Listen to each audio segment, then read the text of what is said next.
Hello everyone, welcome to my latest installment of my video blog.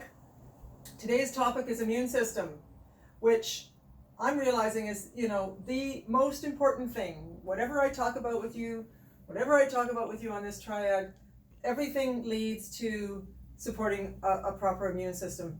I brought up immune system this week on the conversation because of all the talk that's going on around coronavirus, not even just the talk, just the fear and the lack of control that's going on out there. And I've had quite a few conversations over the past week or so about the immune system. So I wanted to talk about it and just give you my two tiny little bits of information, or teeny bits of information that I can contribute.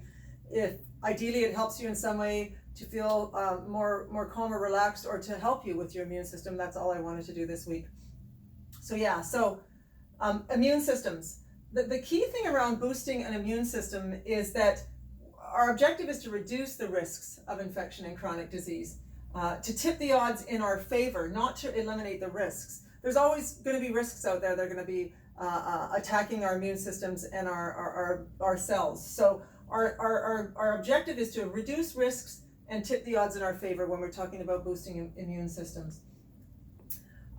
What I'm talking about here, like I already said, is like a teeny tiny sesame seed amount of information that you can get these days about having a healthy immune system. I chose a list from one of my mentors, Dr. Ladd McNamara. They line up with my favorites as well. However, I'm just giving you a few little bits and pieces about key pieces that I feel are important for immune systems and boosting your immune systems. So there's lots more we could have conversations about with respect to this, and ideally you'll be able to go out and research some more yourself. So first and foremost on the list is vitamin D. One of the key things that our bodies do that causes a lot of problems with our infections and death and disease around immune system is that our bodies actually overreact to what's attacking it.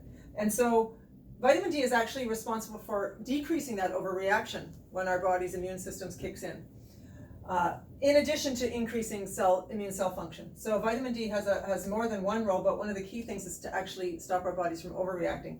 So vitamin D, of course, is from the sun, so get thyself out to the sun for 20 minutes and then cover yourselves up, ideally not with sunscreen, with long shirts and hats, etc. Vitamin D, key, almost number one in immune systems. Beta-glucans. Beta-glucans are fiber that are involved in our immune system cell optimization, and found in things like oats, mushrooms, the chaga, the reishi, the shiitake. The mushroom, the popularity around the world of mushrooms has increased, and a lot of it has to do with the fact that they have beta-glucans in them.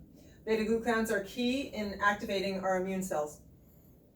Grapeseed extract. Grapeseed extract comes from the French paradox. The popularity of grapeseed extract comes from the French paradox. French paradox is that because the French eat like bread and cheese and sausage, etc., they should not be very healthy, but they're actually one of the healthiest nations out there, and it's because they drink so much wine. So grapeseed extract, powerful antiviral, antibacterial, antifungal, antioxidant. So grapeseed extract is definitely something you want to learn about if you don't know much about it. Vitamin C, my favorite vitamin, bar none. We do not make vitamin C in our body, so we have to take it in. Linus Pauling was very right. So vitamin C is known for decreasing length of cold. The research out there predominantly shows vitamin C's impact on decreasing lengths of cold, but of course it's involved in increasing the immune cell function as well. Water soluble, so it exits our body if there's too much. The key thing one of the key things that came from my research for today's talk, and I always learn something every time I'm doing some research for a talk, is around the microbiome. So what we're talking about with respect to microbiome, a lot of it is probiotics. Probiotics are key for immune system boosting, and the key thing that really amazed me was how much research is out there around the microbiome. Like, there's tons and tons of research going on about the microbiome. There's research going on about these other products as well, and micronutrients, but microbiome is huge.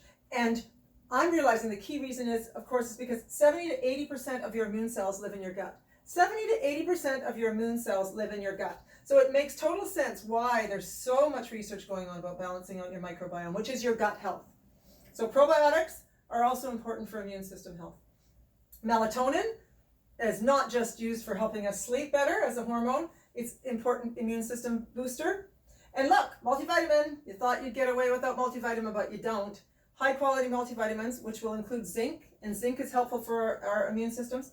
Again, the number one way to boost your immune system, just take a high quality multivitamin. It has a lot of these in it. Okay, so multivitamins are key. And of course, herbs. There's many herbs out there. Like I said to you, this is just a teeny tiny smidgen of the conversation on immune system health. But I started out my immune system boosting 20 plus years ago with echinacea, and then I moved to the lovely oil of oregano, which were great as well. And then the last 10, 20 years have been focused more on the vitamins and how we approach immune system boosting through vitamins and micronutrients, minerals, vitamins. Anyways, there's my talk for today. It's shorter than it could be, but I just want, if you have any questions, send them to me. If you have any comments about what your immune systems and good stories you've had about them, or even challenges, let me know. Until next time, thanks for listening.